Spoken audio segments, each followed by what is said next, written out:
GT212.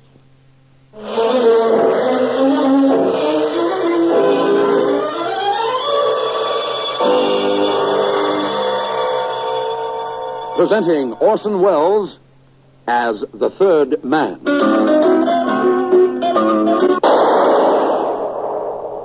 That was the shot that killed Harry Lime. He died in a sewer beneath Vienna. As those of you know who saw the movie The Third Man. Yes, that was the end of Harry Lime. But it was not the beginning. Harry Lime had many lives. And I can recount all of them. How do I know? It's very simple. Because my name is Harry Lime.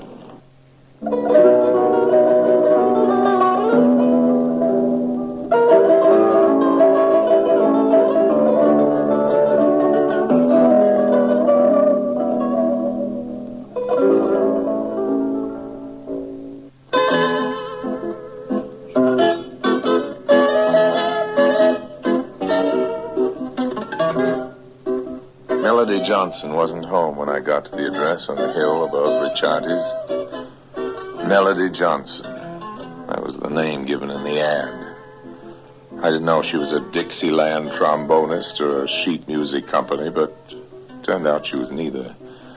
The old Italian landlady let me in, and there were photos of Melody all over the house. The landlady said it was very sad, but Melody, though she was so beautiful, had to work for a living dancing at the Genoa Palace, which was where she'd be after 8 that night. You rumba beautifully. You don't do so badly yourself, honey. But I've had so much training. You say that as if you had regrets. Regrets is a nice word for chords. Oh, yes, my training's been very thorough. It began back home in New York. But I wanted to see the world. So you joined a show or a dancing troupe and came to Europe. The outfit went bust and left you stranded here, right? That's just about how it started. Thanks for the dance. Yes, thank you. But you're an American too, aren't you? That's right. Are you over here in Europe on business? More or less business. My name is Harry Lime. Does that mean anything to you? Don't answer that. All right, I won't. Mr. Lime, I hope you've bought enough tickets so we can have the next dance. I bought your whole evening. Look here, with these tickets, we can dance all the way to the French frontier. And then let's walk out in the garden. Okay. It'll be dark and we'll be alone. We can talk, can't we? What else could we possibly think of to do?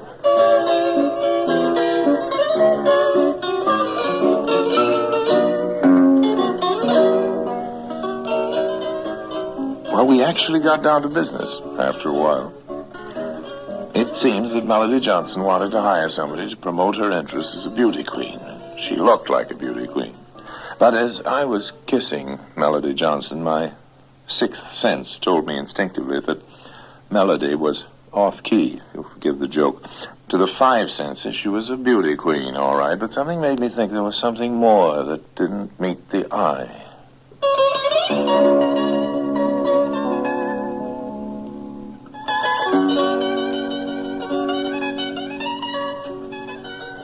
I was in my usual hangout in Genoa and Ricciardi's the next afternoon, thinking it over and reading the papers, when a fellow with very much the look of a Milan police officer came in. Did he know the whereabouts of one Harry Lime? He asked Ricciardi. Never heard of a guy of that name, answered Ricciardi, of course in Italian. I went on reading the paper, lifting it a little higher, in fact, high enough to hide my face. But I remembered what Melody Johnson had said. The person who took the job she offered would have to be ready to travel. Well, I was ready to travel. Very soon. Goodbye to Genoa. Thank heavens. Ooh, that awful job in the dance hall. Arrivederci, Italia. No, not goodbye to Italy, Harry. No? Not quite. The ship stops at Naples on the way. That's right, then Alexandria. Then where? Cairo. Cairo. Because of the beauty contest, Harry. You want to be Miss Pyramids of Giza? Because of the honor and the publicity value. And then there's a big money prize. Mentioning money reminds me of something. Look here, let's just move a little further on down the ship rail where nobody can overhear what we say. Now, let's have a clue. Isn't there something you want to tell me, Melody? Well, I don't understand what you mean. Well, this is what I mean. You want somebody to publicize you and promote your interests. Yes. That's very natural, but what about this? Doesn't it seem to you just the least bit queer, honey, that you had to work in a taxi dance hall to keep yourself alive? But, Harry, I told you about the gambling. You told me you fell in love at Monte Carlo. With roulette. All right, but since roulette proved bad for your financial health, isn't it odd that you bought both of us first-class cabins on this ship? Very deluxe accommodation. No, Harry, it's not odd at all. Oh, it is. There was nothing else available. All the other space on the ship was sold.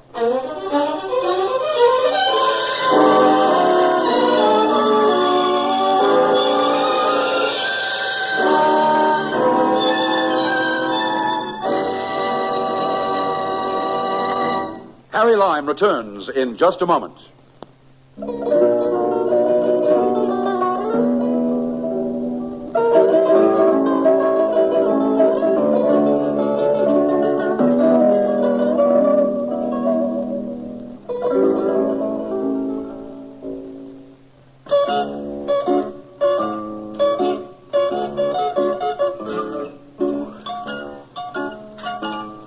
Perhaps it was a possible explanation. Maybe it was a real one.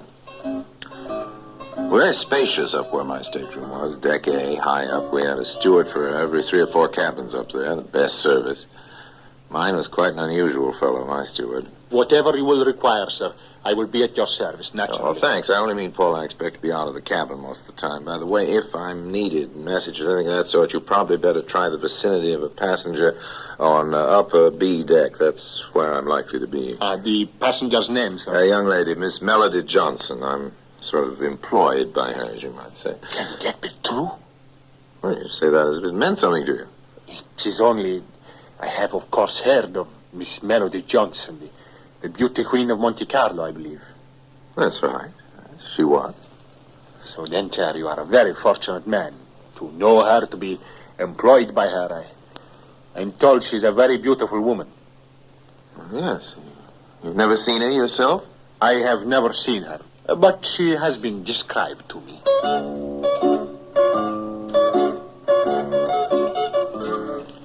Well, Paul, the steward, wasn't the only one who took a special interest in Melody Johnson. Of course, up to a certain point, this was natural. Melody was probably the most beautiful girl afloat. How nice it is up here on the deck. So nice and lonely. Oh, You know, may I tell you something? okay. Go ahead. Tell me something. Well, the other night, when I learned who you were, I was frightened a little. Because of your reputation. Things I'd heard about Harry Lime here and there. But now, well, here alone with you, I feel secure. I'm happy. Well, I'd be happy, too, if we were alone. Harry, there is someone. Yes. A man watching us. Don't be frightened. Come here to the shelter of this lifeboat. Oh, damn it. Yes, all right, Harry. I'll make it look all right. We'll pretend to kiss. What am I thinking? I'm out of my mind. Pretend to. Turn up your face. Oh, is this a good plan, Harry? So far, it's a wonderful plan. I kissed her, and then I left her by the lifeboat and turned around and walked back up the deck. The man pulled in like a turtle, shrinking into the angle of the housing. Good evening. Out for the salt air? Excuse that I have intruded on yourself and the lady. I stopped only to light my cigar. Well, that's all right, old man. Don't apologize at all. Only take a tip from me. Senor? Next time, don't light your cigar after it's already lit. And goodbye, old man. When I squired Melody to her cabin and went back to my own, somebody had been there before me. The cabin didn't look gone over, but 1 or 2 small things were out of place. It wasn't until the next day when we docked in Naples that I began to get some idea of what it was all about. We didn't stop, Green Girl, for the view. That Alfa Romeo right behind us has been following us this whole time. We stopped to see if he'd stopped, and he did, so he's following us. The fellow in the back seat is somebody called Minelli. Oh, I know what he wants, Harry. I may as well admit it. Now, wait a minute. You know what he wants? Well, maybe you ought to tell Well, me. I didn't know if I could trust you. You better trust somebody. Oh, I've been so scared. I haven't known what to do ever since I've had them in my possession. Ever since you've had what in your possession? The pearls of Bohemia. The pearls of Bohemia. I have them in my handbag now.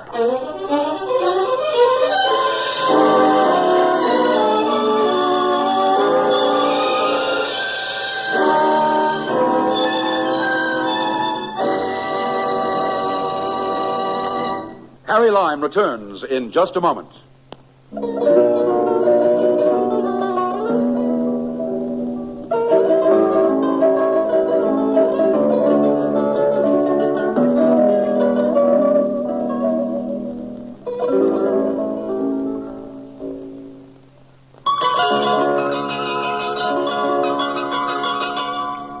the ship pulled out of Naples for Alexandria that afternoon, there was a tea dance on the lounge. I want to tell you now, all about the pearls. Okay. Or hardly know where to start. Why not try the beginning? That sometimes works. Yes, the beginning. Well, I suppose the beginning was Monte Carlo. Anyhow, I went into the casino. And you had the bad luck to win. Oh, it wasn't even that. I just fell in love with the roulette wheel without any real reason. But it was so exciting, the wheel whirling, all that money, the calls of the croupier. I know, honey. I've had a go or two myself. And since then, since Monte Carlo, I've gambled everywhere. Vienna, the new Kursaal in San Marino, Lindau at Lake Constance, all those places. Your luck hasn't been so hot. No. Face it. And that's how I fell into the hands of Zicki. That's the whole name, Ziki? No, he has an unpronounceable first name. Oh. He comes from somewhere near Prague. I'm not sure exactly. But it's behind the Iron Curtain now, anyway. He got away, escaped from the Russians, and went to Paris. And you met him in Paris and played two-card faro with him and lost your best Rousseau honorary hat. No, I didn't meet him in Paris. Oh, your meeting with him comes later? Yes. He'd been the valet of the Count of Bohemia. The valet. Oh, then it was the Count he met in Paris. Yes, he rejoined him there. Oh. The Count had only two things left. His prize. And the pearls of Bohemia. The pearls from the ancient crown of the Counts of Bohemia. Very romantic. Oh, I haven't any idea what they're worth, but it must be a fabulous amount. I can imagine. Now, suppose you tell me how these pearls got passed along to you, honey. Well, in the first place, Zicki stole them. Oh. Zicki stole the pearls. Then what did Zicki do? Oh, nothing for a while. I suppose he was afraid to move. Oh, I see. And finally, Zicki did decide to try to dispose of the pearls. Yes. And... I met Zicki in Nice. I'd been losing at roulette, and Zicki lent me money to try to recoup. Oh. And then we played cards against each other, and as you said a minute ago, I lost my hat. The grim picture begins to take shape now. Zicki, am I right, said he put you in the way of a means of paying him off. Yes, that's what he did say. You would dispose of the pearls. Yep. So natural and simple, isn't it? Yeah. In Egypt, this is supposed to be, right? There's a buyer in Cairo. I see. Well, you know what Cairo is. It's more or less, honey, more or less. The shadier side of sunny Egypt. Well, all right, if you're going to take the pearls of Bohemia to Cairo and sell them... The money is to be paid to Zicki in Italy. Some kind of bank transfer. I don't really understand it. But Zicki, on receiving the money, tears up your IOUs, which is what concerns you. Yes. Now you know it all. Yeah. The whole tawdry story. It just occurs to me, Melody, that you may have a little difficulty getting those pearls into Egypt. Past the customs, I mean. Oh, I thought about that. I lie awake at night thinking about it. You don't have to worry at all, honey. I don't think I know what you mean. Just this. Mr. Manelli, at least, is after those pearls. He or somebody else may get them before we reach Egypt. And you wouldn't have to trouble yourself about how to smuggle them in at all.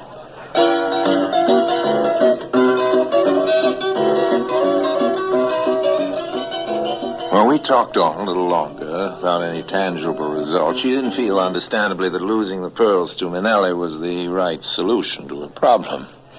But how was she to be sure of getting them past the Egyptian customs and on to Cairo? We tried the question on several ways, but it didn't seem to be a very good fit. And we left the subject and our drinks and went out on the dance floor. And I took her in my arms. That fit was all right. While we were dancing, a man came into the entrance of the ship's lounge. Stopped a minute and stood looking around. Melody, you didn't get a look at him up on the deck last night. I don't think you even got a good look at him during that chase in Naples today, but look now. There he is. That's Manelli. That man standing in the door? The very one. Harry? What is it? Hey, even a face like yours won't stand that kind of plowing. Why the frown? That man's name isn't Manelli. You know him? I've never met that man, but I remember his appearance. He was pointed out to me a year or so ago. Oh, yes, somewhere on the Riviera. Oh, I'm trying to recall the name I was told. Yes, his name is Vittoria. Vincente Vittoria. Wait a minute. I met him myself, but there's an international jewel thief called Vincente Vittoria. Very well known. That's what I was told when that man there in the door was pointed out to me on the Riviera.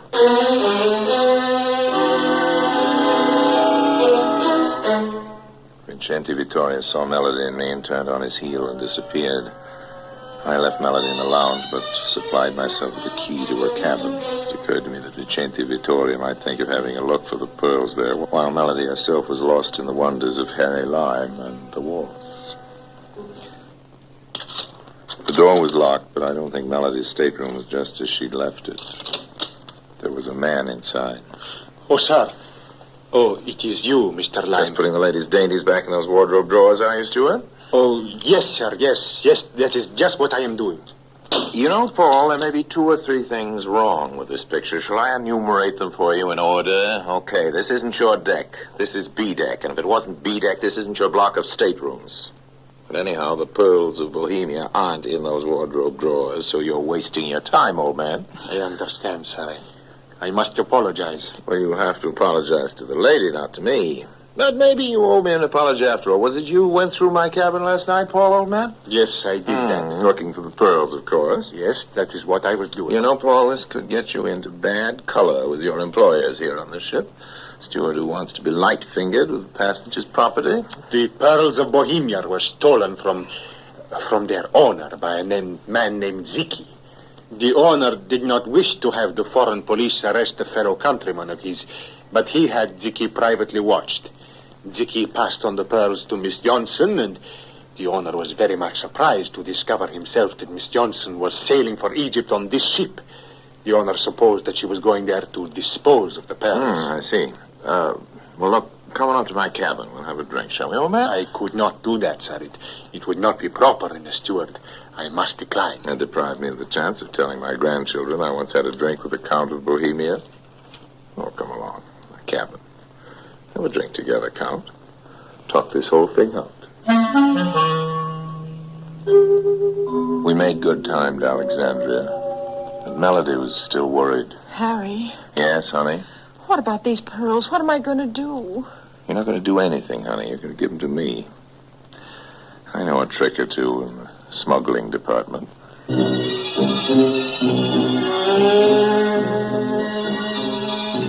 Mind if I take this stool here beside you? The use of a bar is a free-to-all. There isn't any need for us to be too polite to each other, Mr. Manelli, or should I say Vittoria? My business with you is business.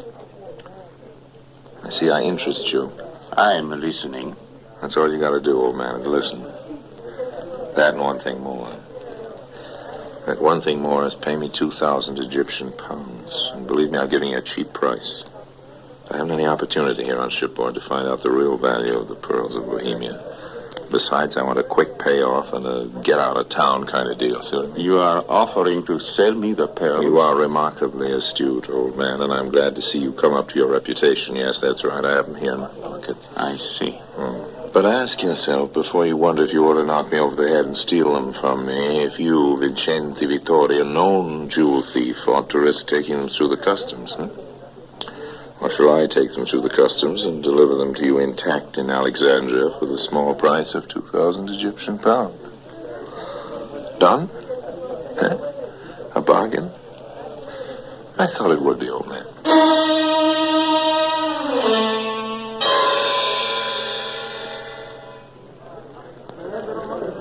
Have you anything to declare, Mr. Lime? To the Egyptian customs? Well, my dragoman there's got my bags, but you'll find nothing dutiable in them. I have these pearls, though. Here, see? 16 or 20 of them. What is their value, Mr. Lime? Oh, not much. A few of your Egyptian piastres. You can see for yourself they're not real. Imitation.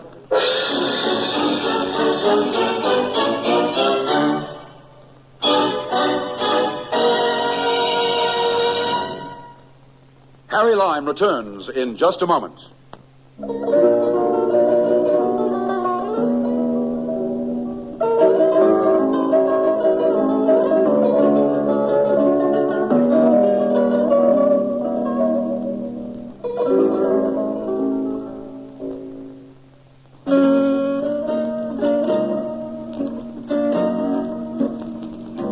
Those pearls were imitation, all right, but pretty convincing. Convincing enough anyhow to deceive an expert like Vincenti Vittorio. He was an honest man of his particular sort and promptly paid me the 2,000 Egyptian pounds when I turned the pearls over to him at a little sidewalk cafe in Alexandria. The pearls ought to have been convincing, of course, because they were made for a very special use. When Mrs. asked to build some such lady, goes to the opera with a couple of 100 carats of diamonds on her fingers, they're very likely to be paste, perfect duplicates, fine imitations, and the real diamonds stay locked up at home or in the bank. That's what fellows like Vincenti Vittorio have done to the world of the upper classes, and the world of Bohemian counts is just about the same. So it happened that Count Paul of Bohemia had in his steward's locker the imitation set that matched the real pearls of Bohemia. When I got the real pearls from Melody, well, I just traded. So long for now. And remember, all that glitters is not gold, but it ain't hay either.